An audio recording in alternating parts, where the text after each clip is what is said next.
दोस्तों, छत्तीसगढ़ में पंचायत चुनाव और नगरीय निकाय चुनाव को लेकर कभी भी आचार संहिता लागू हो सकती है। उसी को मद्देनजर रखते हुए प्रदेश के कर्मचारियों अधिकारियों के ट्रांसफर, प्रमोशन, पोस्टिंग और छुट्टी पर भी प्रतिबंध लगाने के संबंध में जीएडी ने एक लंबा चौड़ा दिशा निर्देश जारी कर दिया है। इसी महत्वपूर्ण टॉपिक के बारे में हम इस वीडियो के अंदर बात करने वाले हैं। इसलिए दोस्तों, इस वीडियो को आप अंत तक जरूर देखिए और इस महत्वपूर्ण टॉपिक को अच्छे से समझने का प्रयास कीजिए। नमस्कार दोस्तों, मैं हूं आपका दोस्त लोकेश साहू और आप देख रहे हैं लोकेश छत्तीसगढ़िया यूट्यूब चैनल। आप सभी साथियों का हमारे इस चैनल पर बहुत बहुत स्वागत है।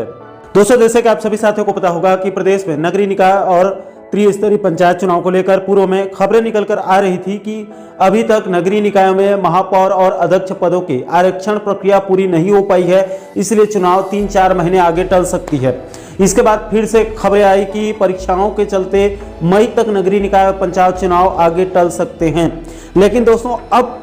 ताज़ा अपडेट मिल रही है कि प्रदेश में जल्द पंचायत चुनाव और नगरीय निकाय चुनाव की तारीखों का ऐलान हो सकता है और प्रदेश में कभी भी आचार संहिता का ऐलान भी हो सकता है। इसको लेकर पंचायत एवं ग्रामीण विकास विभाग ने परसों 23 दिसंबर को एक आदेश जारी करके पंचायत विभाग के संचालक और प्रदेश के सभी कलेक्टर्स को त्रिस्तरीय पंचायत चुनाव 2024-25 के संबंध में समय सारणी भेजकर 30 दिसंबर 2024 तक यानी दिसंबर अंत तक आरक्षण के सभी कार्यवाही को पूरा करके सप्ताह भर में जानकारी को मांगी गई है। इसके बाद दोस्तों, इसी नगरीय निकाय और त्रिस्तरीय पंचायत चुनाव में आचार संहिता लगने के बाद सरकारी विभागों और सरकारी कर्मचारियों को कौन कौन से नियमों का पालन करना होगा, उसके संबंध में सामान्य प्रशासन विभाग यानी कि जीएडी की तरफ से कल 24 दिसंबर 2024 को बकायदा एक 14 पेज का निर्वाचन निर्देश पुस्तिका जारी कर दिया गया है, जिसमें सरकारी कर्मचारियों के आरक्षण से लेकर उनके ट्रांसफर, प्रमोशन आदि के बारे में कुल 22 विषयों पर स्पष्ट दिशा निर्देश को जारी किया गया है। दोस्तों, इस दिशा निर्देश का पूरा पीडीएफ जो है वो हमारे टेलीग्राम चैनल पर अपलोड कर देंगे। आप चाहें तो आप वहां से डाउनलोड करके बारीकी से आप अध्ययन कर सकते हैं। दोस्तों, वैसे तो इस दिशा निर्देश में नगरीय निकाय और त्रिस्तरीय पंचायत चुनाव के संबंध में सरकारी विभागों के लिए कई प्रकार के निर्देश दिए गए हैं, जिसको एक एक करके विस्तार पूर्वक बताने लगा तो वीडियो कई घंटों का लंबा हो जाएगा। इसलिए इसमें जो सरकारी कर्मचारियों के लिए कौन कौन से पाबंदी लगाई गई है या उनके लिए कौन कौन सी सुविधाओं को आचार संहिता के संबंध में अभी प्रतिबंध लगाया जाएगा, उसको मैं थोड़ा सा आप लोगों को विस्तार पूर्वक बताना चाहूंगा। तो देखिए दोस्तों, इस दिशा निर्देश के 17 और 18 नंबर के बिंदु पर और पेज नंबर 9 में ट्रांसफर, प्रमोशन और पोस्टिंग के संबंध में जो पाबंदी लगाई गई है उसके बारे में बताया गया है। साथियों, इसमें 17 नंबर के बिंदु पर ट्रांसफर पर रोक के संबंध में साफ साफ बताया गया है कि राज्य सरकार के विभिन्न विभागों, निगमों, मंडलों और प्राधिकरण के साथ साथ ऐसी अन्य संस्थाओं में जहां पर सरकार का आंशिक रूप से शासन है या फिर सरकार का धन लगा है और वो संस्था चल रही है, उन सभी संस्थाओं में स्थानों पर कार्यरत कर्मचारियों और अधिकारियों और पदाधिकारियों का ट्रांसफर निर्वाचन तिथि के घोषणा से लेकर निर्वाचन प्रक्रिया पूरी होने तक पूरी तरह से पाबंदी रहेगी। यानी कि कुल मिलाकर आचार संहिता लागू रहते तक प्रदेश के कर्मचारियों अधिकारियों का ट्रांसफर पर रोक लगी रहेगी। अगर विशेष परिस्थिति में किसी कर्मचारी या फिर अधिकारी का आचार संहिता के दरमियान ट्रांसफर करना बहुत जरूरी हो जाता है तो उसके लिए भी निर्वाचन आयोग से अलग से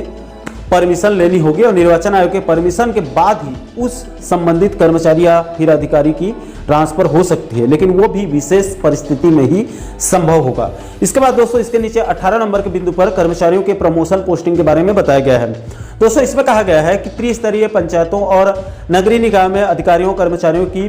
नियुक्ति एवं पदोन्नति निर्वाचन काल में स्थगित रखी जाएगी। किसी महत्वपूर्ण और आवश्यक मामले में ही राज्य निर्वाचन आयोग के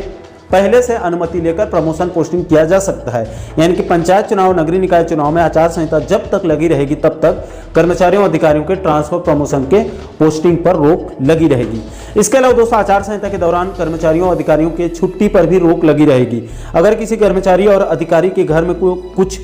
हो जाता है और उसको आकस्मिक अवकाश लेना होता है, यानी कि तुरंत उसको इमरजेंसी अवकाश लेना है, तो उसके लिए भी संबंधित जिला के कलेक्टर्स यानी कि जिला निर्वाचन अधिकारी से अनुमति लेना होगा, उनको सूचना देना होगा और उनके परमिशन के बाद ही संबंधित कर्मचारी या फिर अधिकारी को छुट्टी मिल पाएगी, अन्यथा सभी छुट्टी पर रोक लगी रहेगी।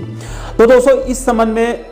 इस वक्त जो है वो इस मुद्दे को लेकर बड़ी खबर यही है कि प्रदेश में अब बहुत जल्द आगामी सप्ताह में कभी भी त्रिस्तरीय पंचायत चुनाव, नगरीय निकाय चुनाव के संबंध में चुनाव तारीखों का ऐलान हो सकता है और राज्य में आचार संहिता लागू हो सकती है। उसी के संबंध में प्रदेश के सरकारी विभागों और सरकारी कर्मचारियों को आचार संहिता के दौरान कौन कौन से नियमों को फॉलो करना होगा, उसके संबंध में सामान्य प्रशासन विभाग की तरफ से स्पष्ट रूप से एक लंबा चौड़ा दिशा निर्देश भी जारी कर दिया गया है, जिसमें आचार संहिता के दौरान प्रदेश के कर्मचारियों अधिकारियों के ट्रांसफर, प्रमोशन और पोस्टिंग पर रोक लगाई जाएगी। हालांकि दोस्तों आपकी जानकारी के लिए यह भी बता दूं कि चूंकि अभी आचार संहिता लागू नहीं हुआ है, बहुत जल्द हो सकता है, तो जब तक आचार संहिता लागू नहीं होती है तब तक अभी ट्रांसफर, प्रमोशन आदेश जारी हो सकता है। लेकिन जैसे ही आचार संहिता लागू होगी उसके बाद ट्रांसफर, प्रमोशन, पोस्टिंग और छुट्टी वगैरह में रोक जो है वो पूरी तरह से लग जाएगी। तो आशा करता हूं दोस्तों कि आप इस वीडियो के माध्यम से इस महत्वपूर्ण टॉपिक को आप अच्छे से समझ गए होंगे। दोस्तों इस पूरे मामले को लेकर आप लोगों की क्या राय है, नीचे अपने कमेंट बॉक्स में अपनी अपनी प्रतिक्रिया आप लोग जरूर साझा कीजिएगा। और दोस्तों आप आगे भी प्रदेश के इसी प्रकार के अन्य महत्वपूर्ण मुद्दों पर, महत्वपूर्ण टॉपिक पर आप आगे भी वीडियो देखना चाहते हैं तो आप हमारे चैनल को जरूर सब्सक्राइब कर लीजिएगा, ताकि आने वाले सभी नए वीडियो के नोटिफिकेशन आप लोगों तक तुरंत पहुंच सके। दोस्तों अभी के लिए फिलहाल इस वीडियो में इतना ही, मुझे दीजिए इजाजत। मैं मिलता हूं आपसे एक और महत्वपूर्ण मुद्दे के साथ, महत्वपूर्ण टॉपिक के साथ। तब तक के लिए जय हिंद, जय छत्तीसगढ़।